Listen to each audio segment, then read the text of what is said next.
Do others have difficulty understanding your child's speech?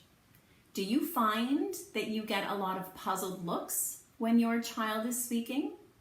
I'm often asked to provide some advice to parents who find that other people are struggling to understand their child's speech.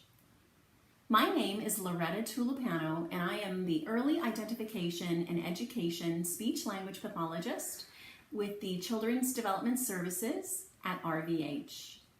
For some children, saying sounds clearly and correctly comes easy. For other children, it requires much more time and more practice. It's fair to say that the more speech sound errors that a child makes, the more difficult he will be to understand. A general rule of thumb is that we expect 2-year-olds to be understood by others at least 50% of the time. We expect 3-year-olds to be understood at least 75% of the time, and 4-year-old children are expected to be understood almost all the time.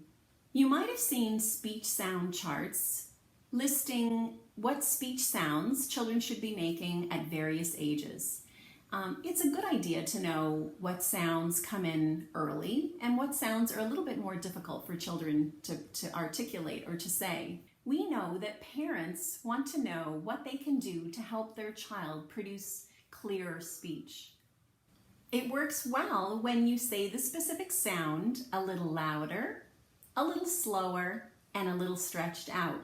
Although not all sounds can be stretched out, like the k sound or the p sound, but a lot of sounds like f and s and many others can be. For example, if your child were to say, "Mommy, I want my talks," then it's really helpful when you say, "Sure, you want your socks?" Hopefully you heard me stretch out that sound and say it a little bit louder. And the general idea is that you want your child to notice that you're providing a corrected model for your child.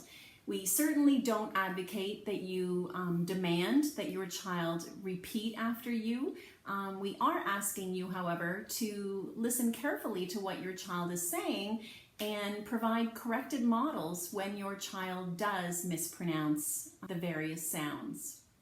It's really important when you are providing corrective modeling that you are face-to-face with your little person, because being face-to-face makes it a lot easier for them to learn from your visual cues. And when you're placing that extra emphasis on the sound, you're providing a really good speech model for them, which will be very helpful for them down the road. The other thing we like to highlight for parents and early years professionals is that children are learning a new way of speaking, and it takes some time for some of the children, and they really benefit from hearing adults in their world provide lots of corrective modeling for them. We ask that parents familiarize themselves with developmental milestones, and if they have any questions or concerns, we ask that they complete an ERIC so that if their child is not meeting developmental milestones, then their child's name can be placed on a waiting list for services.